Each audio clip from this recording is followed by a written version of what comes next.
Hey there, I want to show you how to trim a lidded pot on the wheel. First, let's take a look at the time lapse.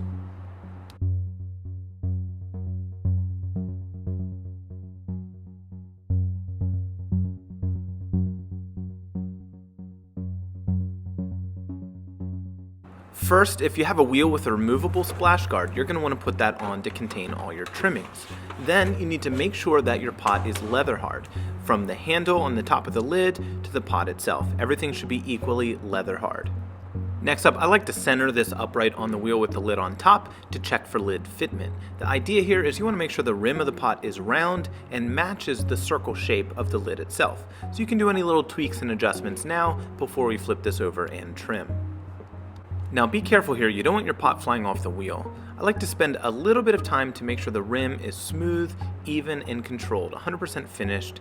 Now that it's leather hard, it's a little bit easier to fix anything up on this. If you use any water for smoothing, make sure that rim dries a little bit before you move it upside down. Then you want to center this on the wheel. To get it centered, I like to use my thumbs like this on a slowly moving wheel, so my arms are resting on my lap. I watch as the pot spins and moves closer and further from my thumbs. Whenever the pot touches my thumbs, I stop the wheel and move it forward just a tiny little bit. This will help me get this perfectly centered, based on my needs for trimming. Now, there's also a method called tap centering, which you could probably look that up on the internet. That is a good approach if you have a little bit more experience. This looks pretty good to me now. Next, you'll need 4 little chunks of soft clay. These are called lugs. Just take the clay and roll them in your hands to make these little mini hot dog shapes. You're going to use these lugs to hold the pot on the wheel while you trim. You need to do opposite sides at the same time so you don't move your pot.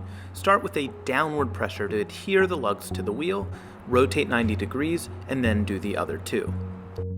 Now check again to make sure your pot is centered, making the adjustments as needed before moving on.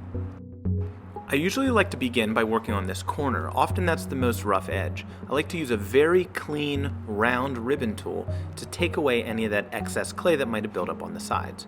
So your first step of trimming is simply to remove any material that makes your pot uneven. I'm tapping the base of this pot to check the thickness.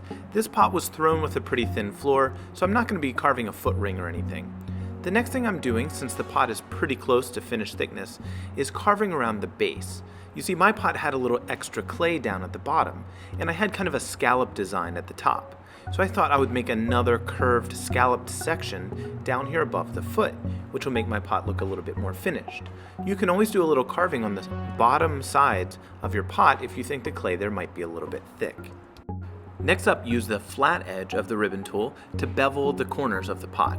We don't want any sharp 90-degree edges touching the table. That can lead to chips. So you want a nice little angle here. This also makes the pot look a little bit nicer, a little bit more finished.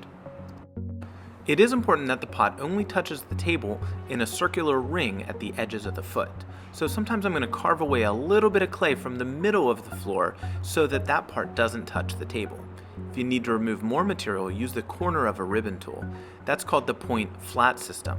So what you do is you use the corner to take out points of clay, and then the flat edge or a wide round tool to remove the bumps that are left. Then you have a nice, even trimmed floor without putting too much pressure or friction on the pot, which can cause some problems. So this is a way to carve nice and gently until you achieve the desired result. If you'd like to do a raised foot ring, say for a pot with a thicker base, just take a look at some other videos on the YouTubes for that. I'm sure you can find lots of great examples. When you're done trimming, you want to burnish the clay. This helps prevent S-cracks on the bottom. I like to use this curved edge on the end of my wooden angle tool.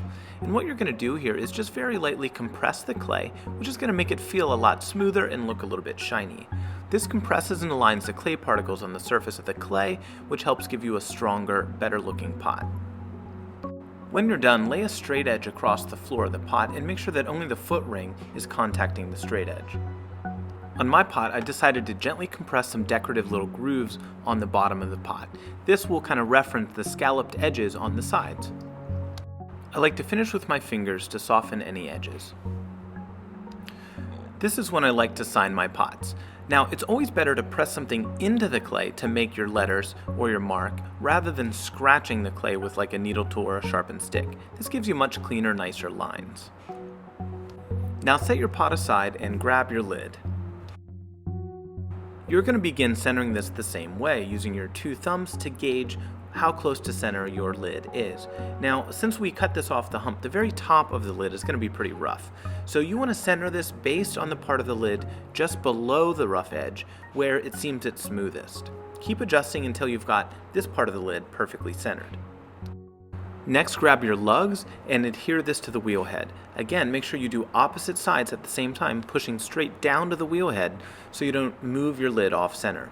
Rotate 90 degrees and do the other two lugs.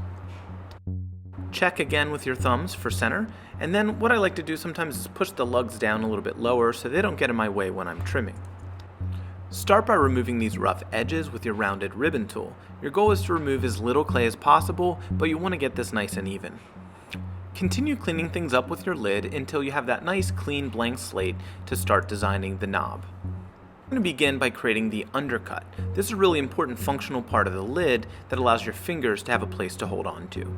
So go ahead and carve this in until you have a shape that you like for the undercut. You're also sort of establishing the diameter of the knob at this point as well by removing this extra clay. Now I'm going to start trimming the top of the knob. Now the trimming here is really important because you're establishing the design.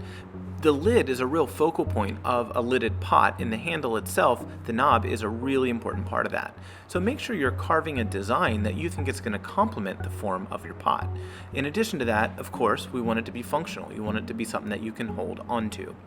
One consideration, we don't want this to blow up in the kiln. This is solid clay, so you do want to carve enough away so that this can dry relatively evenly.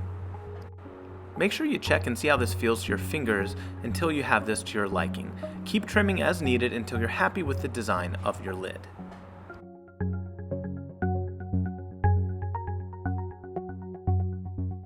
Finish by burnishing the clay with your wooden tool again. Again, this is compressing and aligning the clay particles and making this stronger. This also allows the clay to feel a little bit softer and smoother to the touch.